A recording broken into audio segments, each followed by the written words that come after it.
오늘 본문은 아사가 죽은 후에 여호사밧이 왕위를 이어받게 되었다는 것으로 시작하고 있습니다. 아사 왕은 선왕이었지만 통치의 마지막에 바람직하지 못한 모습을 보였습니다. 아사는 북이스라엘 바하사가 유다를 치러 왔을 때 하나님을 의지하지 않았고 아람 왕 베나닷에게 도움을 요청했습니다. 그에 대해서 선견자 하나니는 아사 왕을 책망했고요. 아사 왕은 화가 나서 하나니를 옥에 가두어 버렸습니다. 그에 대한 심판으로 하나님께서는 그의 말년에 중병에 걸리게 하셨고, 역시 그는 하나님보다는 의사를 의지하다가 결국은 죽고 말았습니다. 선한 왕이라고 평가를 받기는 했지만 마지막이 정말 아쉬운 대목이죠. 그래서 우리는 잘 마무리하기, finishing well이라고 하는 것이 정말 중요하다라고 하는 것을 깨달아야 하겠습니다. 여호사밧은 왕권을 이어받았고요. 국방을 강화하는 일을 했습니다. 1절을 보십시오.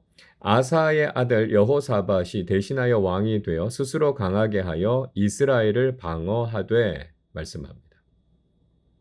왕이나 통치자가 해야 할 기본적인 일은 내적으로는 나라를 안정시키는 일이고 외부로는 적들의 침략을 잘 막아내야 하는 일입니다. 그래서 여호사밧은 아버지 아사 때에 북이스라엘의 공격을 받았던 것을 되새기면서 국방을 강화하는 일을 먼저 했습니다. 2절에서는 유다의 모든 견고한 성읍에 군대를 주둔시켰고요. 아버지 아사가 정복한 에브라임 성읍, 즉 북이스라엘에게서 빼앗은 성읍에 수비대를 세웠습니다. 자, 그러면 여호사밧의 통치가 보여주는 가장 큰 특징은 무엇이었습니까? 3절, 4절은 이렇게 말씀합니다. 여호와께서 여호사밧과 함께 하셨으니 이는 그가 그의 조상 다윗의 처음 길로 행하여 바알들에게 구하지 아니하고 오직 그의 아버지의 하나님께 구하며 그의 계명을 행하고 이스라엘의 행위를 따르지 아니하였습니다. 자, 오늘 말씀에서는 여호와께서 여호사밧과 함께 하셨다고 말씀하고 있습니다. 여호사밧이 하나님의 임재와 동행을 경험한 결과가 무엇이었습니까? 본문은 그가 자신의 조상 다윗의 처음 길로 행했다 이렇게 말씀하고 있습니다. 그는 바알과 우상들에게 구하지 않았고 오직 하나님께 모든 것을 구하고 하나님의 계명에 온전히 순종했습니다. 여호사밧은 다윗의 길을 따라서 다스렸고 오직 하나님만 의지하는 신앙인의 모습을 보였다는 것이죠.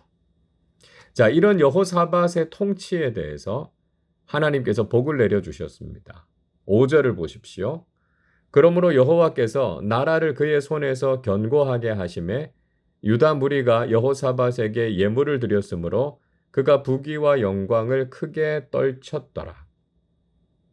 하나님께서는 여호사밧의 손에서 유다를 견고하게 하셨습니다. 그래서 그는 부귀와 영광을 누리는 삶을 살았습니다. 여러분, 우리는 세상의 부귀와 영광을 목표로 하는 것이 아니라 하나님의 임재와 바른 길을 걸어가는 것을 목표로 삼아야 하겠습니다. 그러면 하나님께서 그 결과로 우리의 삶을 견고하게 하시고 우리의 삶에 풍성한 은혜를 누리게 하신다는 것을 경험하게 될 줄로 믿습니다. 또 여호사밧은 영적인 개혁에도 온 마음을 쏟았습니다. 6절은 이렇게 말씀하죠. 그가 전심으로 여호와의 길을 걸어 산당들과 아세라 목상들도 유다에서 제거하였더라. 성경은 여호사밧이 전심으로 하나님의 길을 걸었음을 다시 한번 강조하고 있습니다. 자, 이런 모습이 여호사밧이 가진 특징이라고 할 수 있습니다. 여호사밧은 전심으로 여호와의 길을 걸었던 사람이었습니다. 우리가 하나님을 믿는다라고 하는 것도 부분적으로 따르거나 일부분만 의지하는 것이 아닙니다. 우리도 온 마음과 뜻을 다해서 하나님의 길을 걸어야 하고요. 하나님께서 기뻐하시는 일을 위해서 온전히 헌신해야 한다라고 하는 것입니다. 여호사밧은 전심으로 여호와의 길을 걸어서 유다에 있는 모든 산당들과 우상들을 다 제거했습니다. 자, 역사적으로 이스라엘 민족의 문제는 하나님도 섬기고 다른 우상들도 겸하여서 섬긴 것이지 않습니까? 그래서 엘리야 선지자는 하나님을 섬기는 신앙은 둘 사이에서 주저하는 신앙이 아니라고 지적한 바 있습니다. 여호사밧도 전심으로 여호와를 섬기면서 하나님을 섬기는 데 방해가 되는 모든 우상들을 제거했습니다.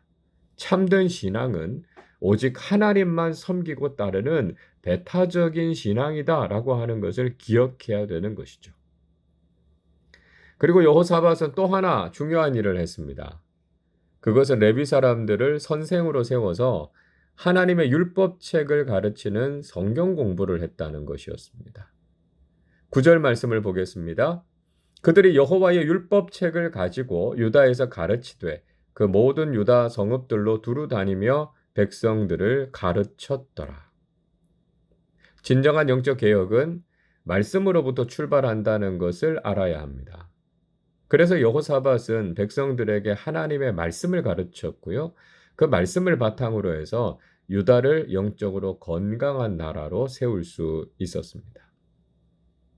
또 한 가지 여호사밧의 통치의 특징은 하나님께서 그 나라에 평화를 주셨다는 것이었습니다. 10절은 이렇게 말씀합니다. 여호와께서 유다 사방의 모든 나라에 두려움을 주사 여호사밧과 싸우지 못하게 하시매. 하나님께서는 유다 주변의 모든 나라들에게 두려움을 주셔서 감히 여호사밧과 싸우지 못하게 하셨습니다. 그러니까 우리는 두려움을 느끼면 싸우지 못하죠. 자, 이처럼 주변의 나라들은 감히 여호사밧의 나라와 싸울 엄두를 내지 못했고요. 오히려 조공을 바치면서 평화로운 관계를 유지해 가려고 했습니다. 그래서 11절에서 일례로 그 주변에 있었던 블레셋은 여호사밧에게 조공을 드렸고 아라비아 사람들도 많은 짐승들을 바쳤다고 말씀하고 있습니다. 최고의 승리는요, 싸우지 않고 이기는 것이고 진정한 평화는 전쟁 없이 평안을 누리는 것이다 라고 하는 것을 우리가 기억해야 합니다. 자, 동시에 여호사밧은 앞으로 일어날 일들에 대해서도 대비했습니다. 12절과 13절은 이렇게 말씀합니다. 여호사밧이 점점 강대하여 유다의 견고한 요새와 국고성을 건축하고 유다 여러 성에 공사를 많이 하고 또 예루살렘에 크게 용맹스러운 군사를 두었으니 여호사밧은 점점 더 강해졌다고 말씀하고 있습니다. 여호사밧이 하나님을 전적으로 의지했고 하나님께서도 여호사밧과 함께 하셨기 때문에 그는 더욱 강해질 수 있었습니다. 자, 이런 특징은 다윗의 통치와도 닮은 모습이었죠.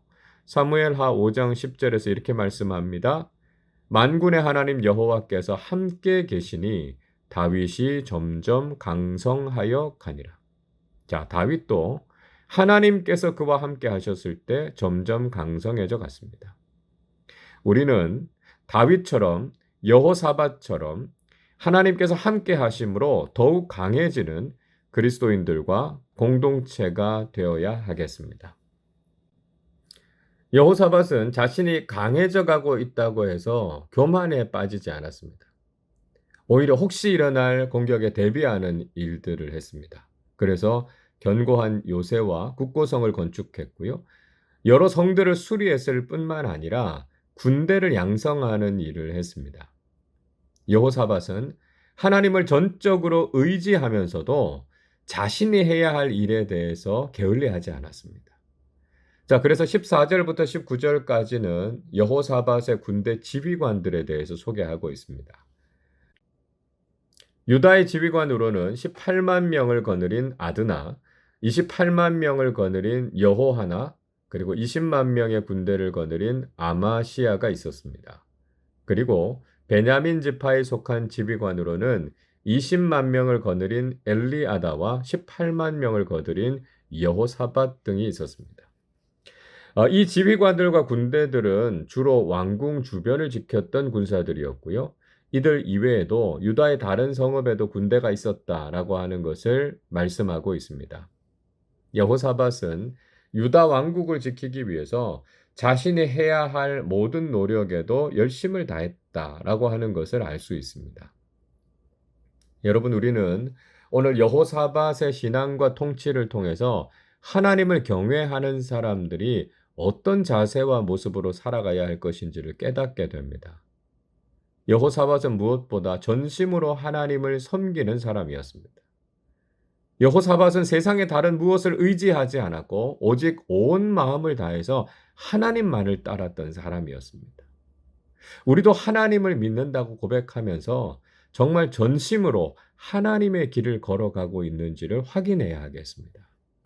동시에 우리는 믿음의 사람으로서 우리가 직접 해야 할 일들에 대해서 게으르지 말아야 합니다.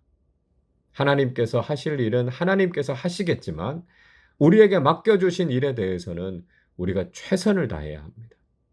여호사밧이 점점 강해져 가면서도 자신이 무슨 일을 해야 하는지를 알고 그 일에 최선을 다했습니다. 믿음으로 살아가는 우리도 하나님을 향해서 흔들림 없는 신앙을 가짐과 동시에 믿음으로 최선을 다해서 일하는 일꾼들이 되어야 하겠습니다. 그래서 우리도 여호사밧처럼 전심으로 여호와의 길을 걷는 믿음의 사람들이 되시고 하나님 안에서 점점 강해지는 믿음의 용사들로 살아가시기를 주님의 이름으로 축원합니다. 기도하겠습니다. 만군의 왕이 되시고 만유의 주가 되시는 하나님께 경배와 찬양을 드립니다. 여호사밧 왕이 그의 조상 다윗의 처음 길로 행하고 전심으로 여호와의 길을 걸어서 모든 우상과 산당을 버리고 하나님만을 섬기는 신앙을 가졌던 것처럼 저희들도 좌로나 우로나 치우치지 않고 오직 하나님만을 온 마음으로 따르는 믿음의 사람들이 되게 해 주옵소서. 하나님께서 우리를 강하게 하실 때 교만하지 않게 하시고 믿음의 사람답게 우리가 해야 할 일에 최선을 다하게 해 주옵소서. 늘 말씀을 깨달아 알고 순종하게 하시고 진리의 말씀에 근거한 삶을 살아가게 해 주옵소서. 오늘 하루도 하나님께 순종하는 믿음의 길을 걸어가게 하시고 주님 안에서 우리의 삶이 형통하고 아름다운 삶이 되게 해 주옵소서. 오늘도 저희들의 삶을 주관하여 주시고 믿음 안에서 평안하게 하시며 오직 하나님을 기쁘시게 하는 믿음의 삶을 살게 해 주옵소서. 감사드리며 우리 주님 예수 그리스도의 이름으로 기도하옵나이다. 아멘.